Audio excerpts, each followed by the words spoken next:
Anthony Palermo, welcome back to the Attraction Pros COVID-19 video series. It is always a pleasure to have the opportunity to chat with you. So, Was how I you wearing doing? the same hat last time? Was I wearing the same? Was it a socks hat last time, or was it? You were wearing a Sox hat, Okay, I think so. Yeah, and I went Dodger. and got my Cubs hat briefly. I don't know if it was on the interview or not, but I'm like, all right, well, you're representing Chicago, north side, south side. Good. So it's all good. So how's it going? Good. I'm good. Listen, we got a crazy heat wave going on here in Montreal, and just being home, the kids pools are closed, everything's closed. So we've got this little inflatable pool that we inflate with my leaf blower every morning, and then we let the water warm up for a couple of hours, and the kids are just like they're making the most of this summer. I mean, honestly, they're having the summer of their lives. Like they're just Right. making the most out of this thing. So it's quite amazing to see them go about it. So Did I see a slip and slide too? it was a slip and slide today, and so there's always something going on. And I'm not sure about you guys, but because people have been home, when you go to, let's say, to a hardware store or kind of like a one of these stores, like an outdoor store, whatever, they're out of everything. Yeah. Out of like you can't buy a jungle gym if you tried right now. You go to a Costco or anything, there's nothing available because people are just like, we're home and like we need to entertain our kids. So that's why we need to get these parks opened, Right. ASAP to get our kids out and entertained. Right now we're trying to do it low budget at home, but I need to get them to a water park ASAP. Right, right. Well, you've got Palermo Rapids and Falls in your backyard, right there. So what's going on with with Connect and Go? I know the last time we talked, you were talking about a number of different applications you guys were doing and helping hospitals, I believe, with some contact tracing Right. and all that. And looks like there's been a lot of movement in your R&D department over the last few months. So great to hear that level of productivity and kind of just rolling with the changes during this time. So tell us a little bit about what's going on now. Well, we've always been a tech company, right? So from the beginning of Connect and Go, even the first version before Connect and Go was called RFID Academia, and we developed solutions that went into industrial environments to track things in real time. So we've always been very comfortable with technology. It's just over the past 8 years that we've become so passionate about guest experience. And what's funny is that like 8 years ago, we got really into the music festival space. You know about that, because that's something that we really cared about. But then me and my partner, started having kids, not together, but we started having kids, and we have families now, and so that's also part of the reason why we evolved into the more kind of family guest experience space and got into everything leisure, because we can't keep rocking out like we're 25 anymore, and we can't do those late nights that we used to do. And so it sounds cheesy, but there's a real kind of the story really follows that evolution and that kind of maturity that happens over time. We start to care about things like family guest experiences, and so yeah, the fact that we've had our technology go from a very kind of industrial, aerospace, and military kind of space to a much more kind of music, hardcore kind of festival space, to now being in leisure and so on, we've always just been kind of like meeting people, meeting customers, meeting really interesting people around the world who have ideas and going, oh, that's really interesting. That it sounds like that person would pay for that solution. And so that's always been our approach. It's very opposite to Steve Jobs, right? Steve Jobs has been like, I'm going to tell you what you need. What you need is this little computer in your hand that's also your phone. And like he invented this thing that we didn't really know we needed. We've always had the opposite approach, which is that we're always kind of just listening to the market, listening to our customers, listening to our parents, listening to our neighbors, and just always being a little bit more opportunistic. Maybe sounds like they're willing to pay for this idea or this service or this technology. And so tech has been the easiest part of the whole thing. It's always been product market fit. Do we have something that really kind of addresses a need? And what happened is, over the past couple of months, you can imagine we're in the wearable space. So the amount of people that contacted us going, hey, do your wearables take temperature? And we're like, no, I don't do that. And like, do your wearables do this? And like, so all of these kind of health ideas and so on kept coming up. And I really, at some point, this is about 2 months ago, I had to stop taking calls because people were like, or people would write to me, and I'm very Canadian and polite. I respond to everyone. So like even people write to me going, hey, can I get a job? I always respond. Here's the way to get a job at our place, whatever, you know.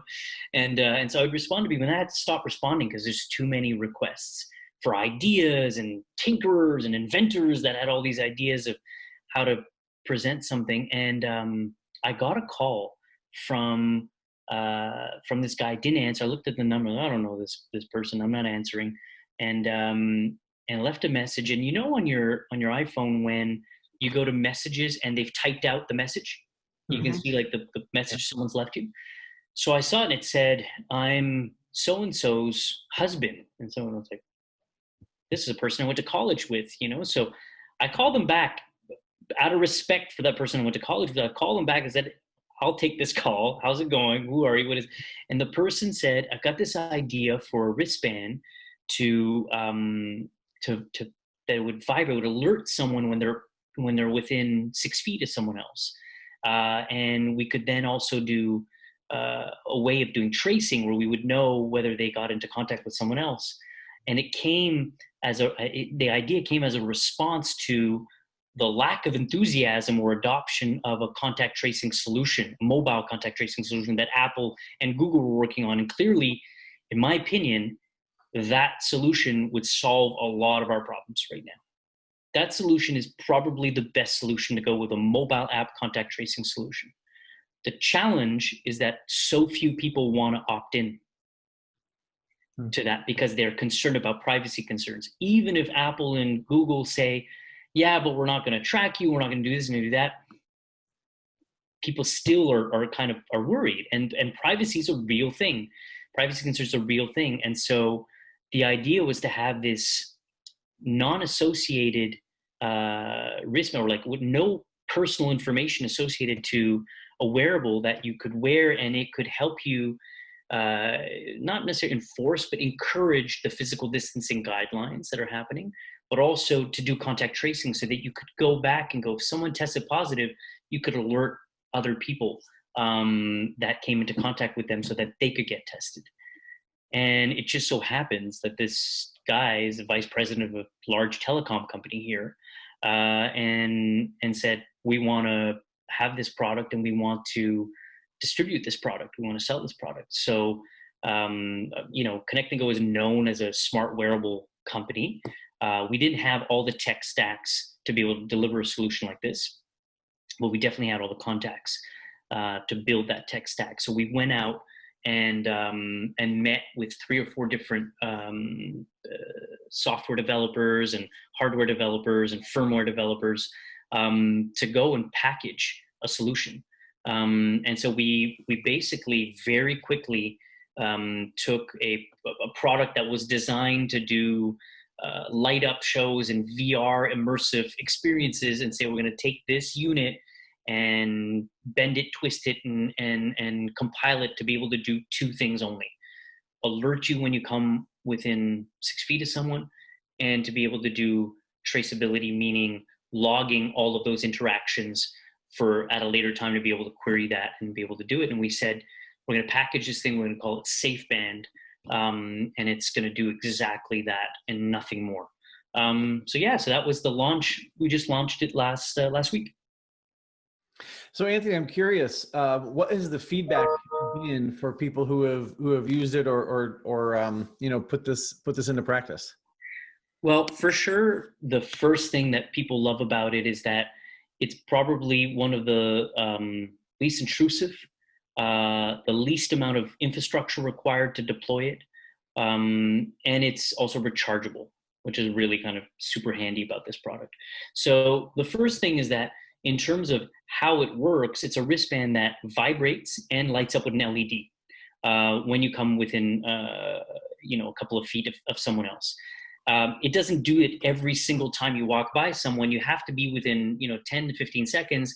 And then it's kind of reminding you, oh, you're way too close to someone and you've been definitely way too long in front of them, And so those guidelines and those kind of that configuration is configurable. So it's something that we can change per location. But that's the first thing that it does is that it alerts you to something. And then it obviously stores all that information, and it doesn't speak to the internet. It doesn't have to connect itself to anything other than what's called a gateway, which is a small Bluetooth access point. It looks like a Wi-Fi access point. You don't even need to install it on the ceiling. You can literally place it on a desk, plug it in. And when it comes when these devices, these wearables come into the range of this gateway, they sync all those logs, all those pings between wristbands, and that then speaks to the cloud. So you don't even need, and it can be LTE, which means you don't even need to speak to an IT person. You don't need to connect it to your network. You don't need to do anything. The idea is that it's literally something that you unpack, you open up a box, you hand out these wristbands, you plug in a gateway, and you're ready to rock. So it's super simple to deploy. And that's been the feedback has been, wow, it's super easy to use. The fact that our entire platform only tracks wristband and wristband interactions, which means that you might have 500 wristbands in the system, but it's number 001 to 500. And in your own HR platform or an Excel sheet or whatever, you can say Anthony received wristband 102. But in our system, I don't know who's who, and I have no personal information about those people. And so if ever we were hacked or anything like that, you would have access to a bunch of numbers that have spoken to other numbers, and that's it.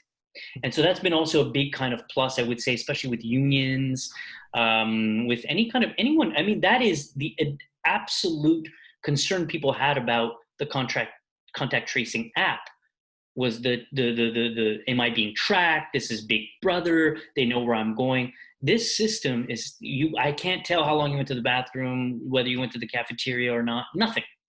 All it does is tell me whether you came into contact with another person wearing a wristband and for how long that interaction was. And we store that for about 30 days.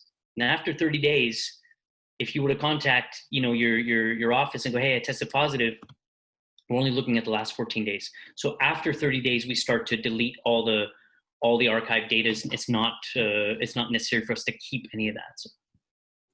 I love the simplicity of it from the user experience standpoint. So who's wearing them? Is it just the employees, and does it only vibrate and light up if they're near other employees or other individuals wearing the bands? Are guests wearing these too? Do people have to wear both wristbands if they've got the other Connect & Go band with them, or how does it work from that standpoint? Well, that's a really good question. So the reality is that this is designed for businesses of all sizes. So it's not just for parks. To be fair, Connect & Go has to survive, and it's going to be a very difficult year for everyone in the leisure industry. And we're here to kind of help them out and come with solutions. But definitely, let's say as an example, adding $100 wristband to your ticket price is not going to be a solution. So I don't really see too many parks saying, hey, we're going to start using this for our guests. Although we have had parks that have asked us for that, the reality is it's mostly for employees. And then mostly for closed environments that are like, manufacturing facilities and office buildings and your local hair salon, whatever. Like, it's just about any type of business that really wants to do one thing. If the risk of closing down for 2 weeks is really high, then this system makes total sense for you. So as an example, if working at Connect & Go right now, most people are working from home and are comfortable working from home for the next year, So if that's the case, then I don't see that is going to, the risk is very low that we have a case that happens in the office, and so therefore we need to close down. So I don't see that the system makes sense, let's say, for a business like that. Or for a company who has to open, who actually has to be physically on site to be able to operate, well, then this technology definitely kind of makes sense to them, because if someone tests positive and you don't have a system like this, what are you going to do? You're going to be like, hey, everyone needs to get tested, or let's close the office for 14 days again, just to make sure that, you're going to have to do all these things and follow these procedures to, again, and we've been talking about this for months, guys, but to create not guest confidence, but employee confidence, right? So the employee has to feel like the employer is doing everything they can to make them feel safer. So we definitely, because of our network in the leisure industry, have tons of hotels and resorts and parks that have reached out about the product since we launched it. But the reality is that, you know, I'm selling this product to companies. You know, Fox Sports is piloting this project for their studios, so for all their employees that are going into the studios for the news, for the this, for the that. And then when they're touring from sporting event to sporting event, their teams are going in to vaults. They're so close together. They're all in the cameras with all this stuff. You know, what they're looking to do is contact tracing. So if someone does test positive, they can't really do the physical distancing, but if someone tests positive, at least they can go back and go, hey, you know what? We're just letting everyone know this person tests positive. These are the 6-7 people that came close to this person. You guys should go get tested.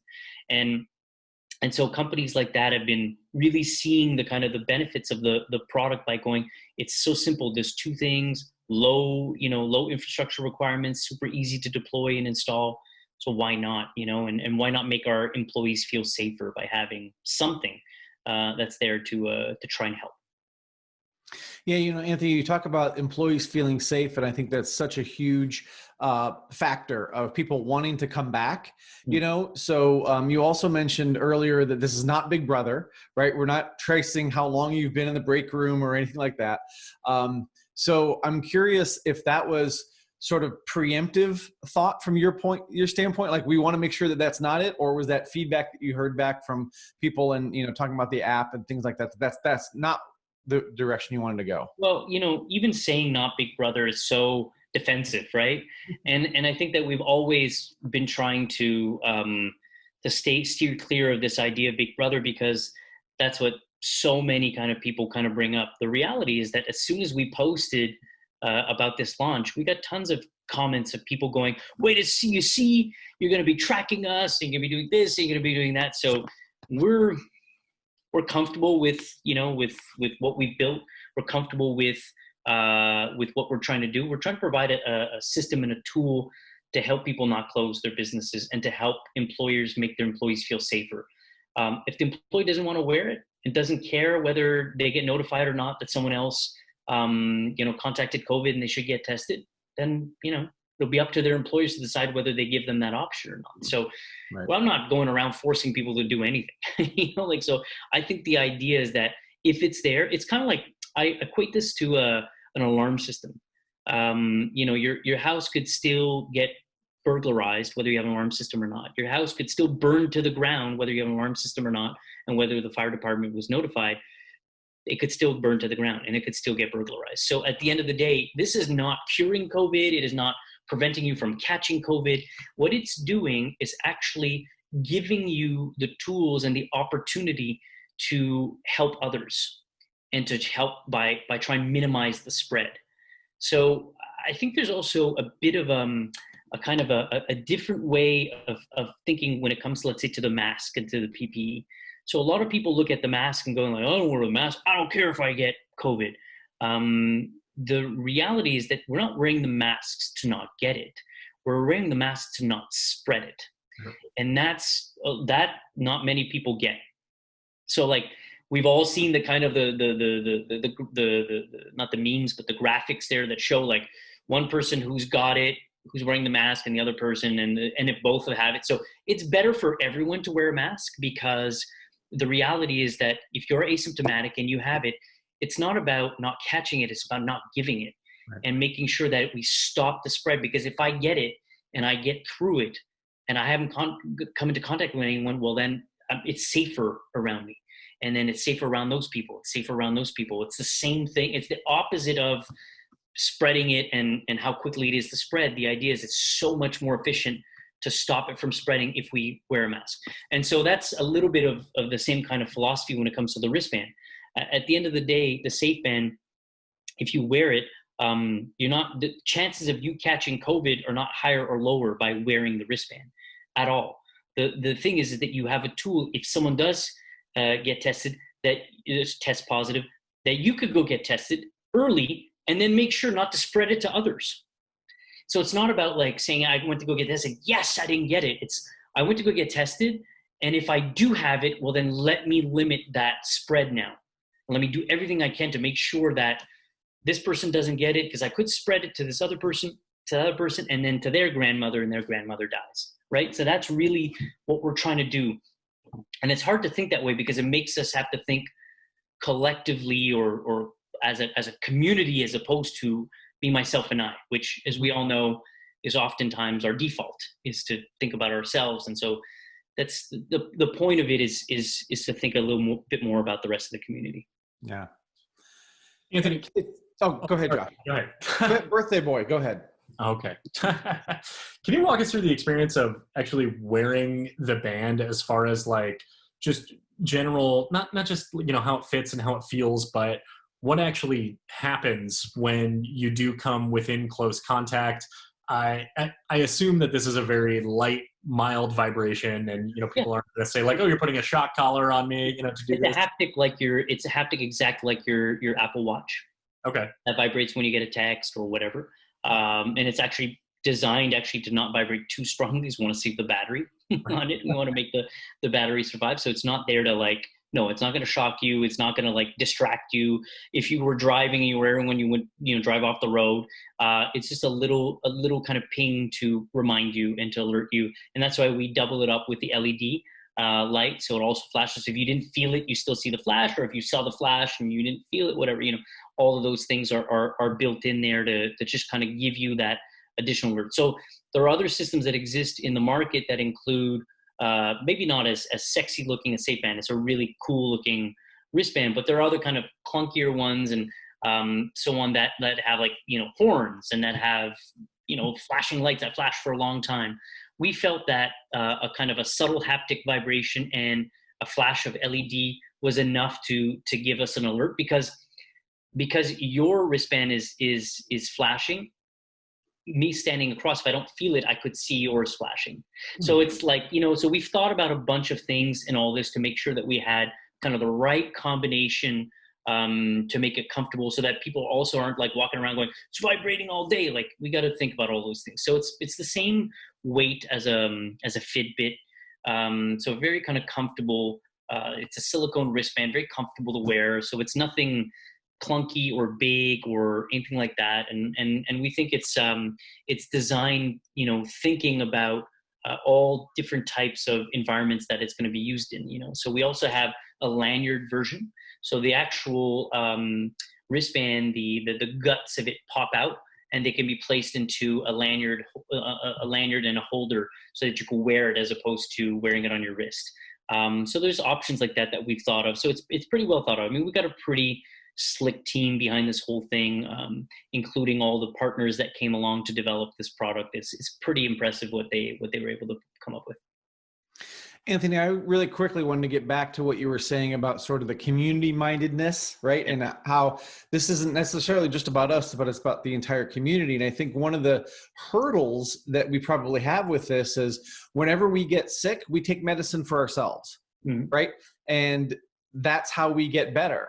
Well, this is totally opposite of that if you think about it, right? Because now we're trying to think about how can we keep everybody safe. So that to me, I just wanted to kind of share that, because that was a kind of a light bulb for me that this is really a different way of thinking about kind of the health of everybody around us. And that's why we're not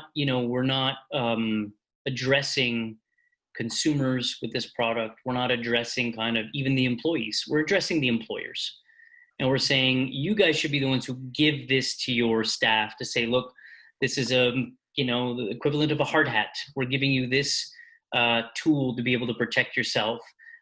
Always thinking the same way employers think about employee safety is often, related to productivity. It's related to profitability. It's related to all these things. So the more you create a safe environment, the more you're also protecting your business. Mm-hmm. Right? So the more you protect your employees, and then you have a culture of safety in place, the more that you're creating confidence in them, that they want to participate in these activities, that they're part of your they're committed to your culture, and they're committed to making sure your business goes well. If they get sick, you're shutting down.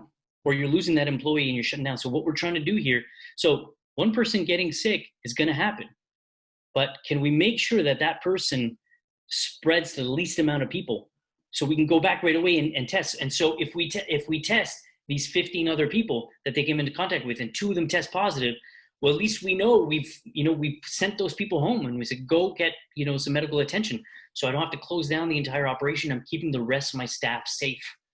That's the idea here. You know what I mean? So it's really a play it's an HR play. It's an operations play. And I think everyone kind of benefits in the long run. So. Yeah. And it sounds like it's a great investment for business continuity and like you mentioned earlier, for survival and for staying open, for continuing. And I don't think people are going to need this for the next 2 years. You know what I mean? At the end of the day, I think right now is the time to do it.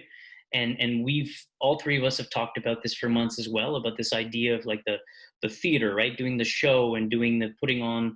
This is also part of it. Like, at the end of the day, this is also another thing that you're doing to gain that employee confidence and to gain that productivity and that engagement from our staff and our comrades and these people that are part of our community, to say, look, we've given you something that we feel is going to just help everyone. And I think there's a great message behind that. And it definitely, clearly, especially with the interest we've been getting, clearly seems to connect with a lot of people. So. Sure. Yeah. So, Anthony, where can people find out more about this?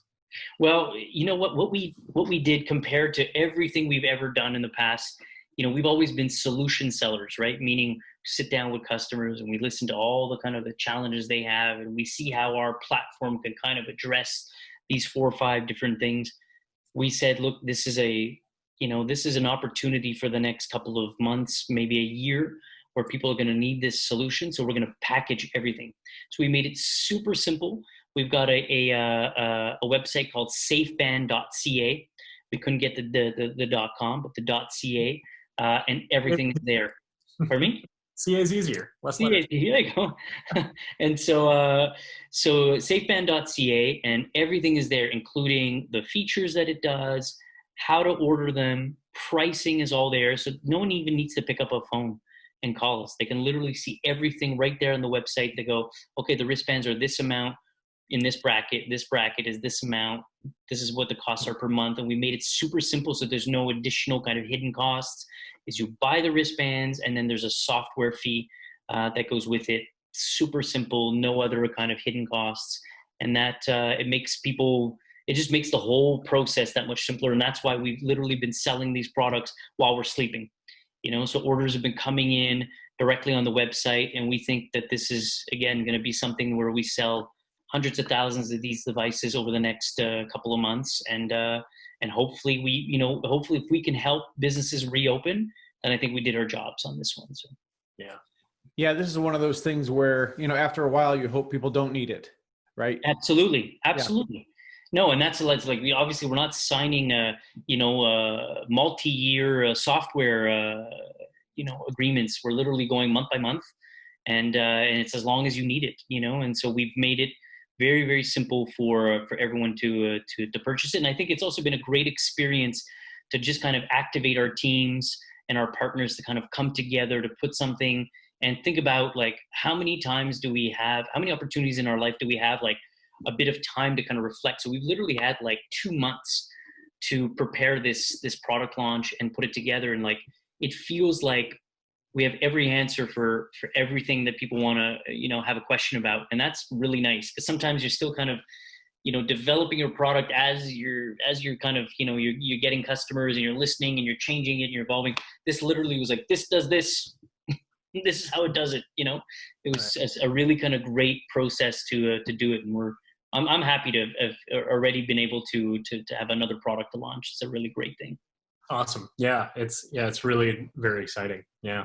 Well, Anthony, thank you so much for telling us more about this, and really looking forward to seeing these safe bands in place throughout attractions and in any other businesses and industries that can get their hands on them. And in the meantime, hope you stay safe and stay healthy, and looking forward to when we can meet again in person someday soon, hopefully. Cool, man. I'll give you a big happy birthday hug when I see you. Thank you. All right. Thanks, guys. I appreciate it.